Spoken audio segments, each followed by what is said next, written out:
महीना हो और कहीं जाना हो तो बहुत ही अच्छा लगता है।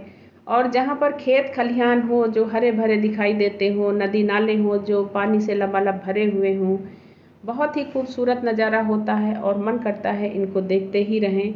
हम लोग घर से निकले 20 मिनट की दूरी ही तय किए थे कि इतनी तेज़ की बारिश हुई, जिसको मूसलाधार बारिश कहते हैं। चारों तरफ अंधेरा ही अंधेरा हो गया और गाड़ी चलाना मुश्किल हो गया था।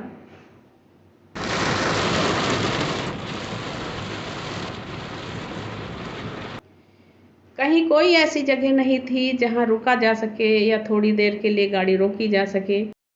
इस मौसम में लग रहा था आवागमन भी रुक गए हैं, कहीं कोई दिखाई नहीं दे रहा था। आधा घंटा का सफ़र तय करने के बाद जब आगे बढ़े तो यहाँ मौसम बिल्कुल साफ था, कहीं कुछ भी नहीं लग रहा था कि बारिश हुई भी है। और तब तक सबको भूख भी लगाई थी। यहाँ पर सबने छोला और समोसा खाया।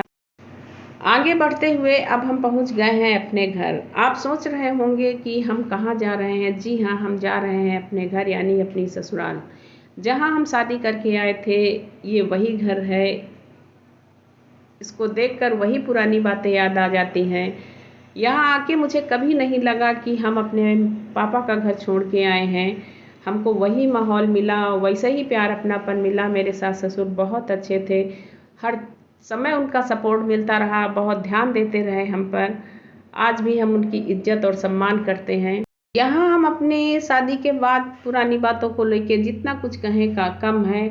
और ये है मंदिर, जहाँ मेरे ससुर रोज़ सुबह 4 बजे उठकर पूजा पाठ करते थे और हमेशा शिव शिव का ही नाम लेते थे। यही कारण है कि मैंने अपने बेटे का नाम शिव रख दिया। हम लोग जब भी यहाँ आते हैं इस मंदिर में दर्शन करते हैं। ये बहुत ही ज़्यादा पूजनीय और अच्छा मंदिर है। उसके बाद घर के सामने ये मेरी भाभी जी रहती हैं। यही लोग हमारे घर को देखते हैं, क्योंकि हमारे यहाँ कोई रहता नहीं है, सब बाहर रहते हैं, तो इन्हीं लोगों का देखना सुनना होता है। महीने में एक बार ज़रूर हम लोग यहाँ आते हैं और अब हम इनसे बातें कर रहे हैं। गांव का माहौल यही होता है ना कि सर पे पल्लू रखना पड़ता है, और हमको ये रीति रिवाज बहुत ही ज़्यादा अच्छा लगता है। सबके साथ मिल बैठकर बातें करना बहुत ही अच्छा लगता है। थोड़ी देर इनके पास ही बैठे थे, उसके बाद वापसी के लिए चल दिए। और रास्ते में ये घर देखिए, गांव का है, कितना अच्छा लगता है, मिट्टी का बना हुआ है। और हम ऐसे घर, ऐसे खेत खलिहान की पिक जरूर लेते हैं, क्योंकि हमें बहुत ही अच्छा लगता है।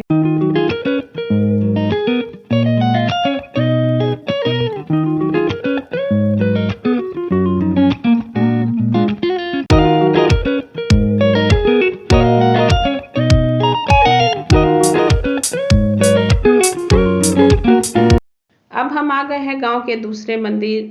ये मंदिर है गुंदन माता का। बहुत ही शक्तिशाली मंदिर है, हर मुराद माता रानी पूरी करती हैं। जब भी हम लोग गांव आते हैं इन मंदिरों में पूजा पाठ जरूर करते हैं। गांव का एक मंदिर और है, जुड़ावन सूरन बाबा का मंदिर। सावन चल रहा है, भोलेनाथ बाबा का मंदिर है। जाना था, लेकिन उधर बारिश वगैरह होने की वजह से रास्ता सही नहीं है और हम लोग नहीं जा पाए। इस मंदिर में जब हम पहले आए थे तो यहाँ लोहे का गेट लगा हुआ था, लेकिन अभी किसी ने स्टील का बढ़िया सा गेट लगवाया है। ये जो रास्ता दिख रहा है, यहीं पर ये लोग हम लोगों को छोड़ देते हैं और सीधे चले जाते हैं खेत देखने के लिए। जब तक ये लोग खेत देखकर वापस आते हैं तब तक हम लोग यहाँ पूजा पाठ कर लेते हैं। इसके पीछे भी एक मंदिर है और देखिए कितना हरा भरा यहाँ का माहौल है।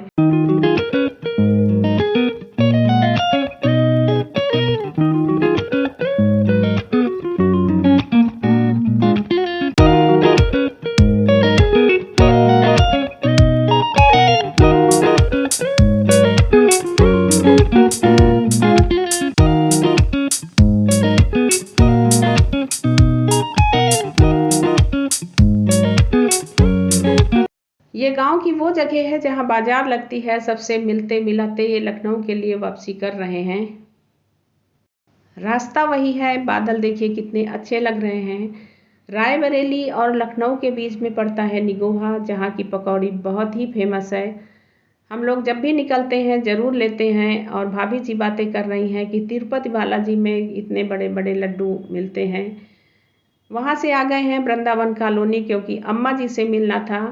घर आकर पता चला कि अम्मा जी की तबीयत कुछ ठीक नहीं थी। वैसे तो पता ही नहीं था।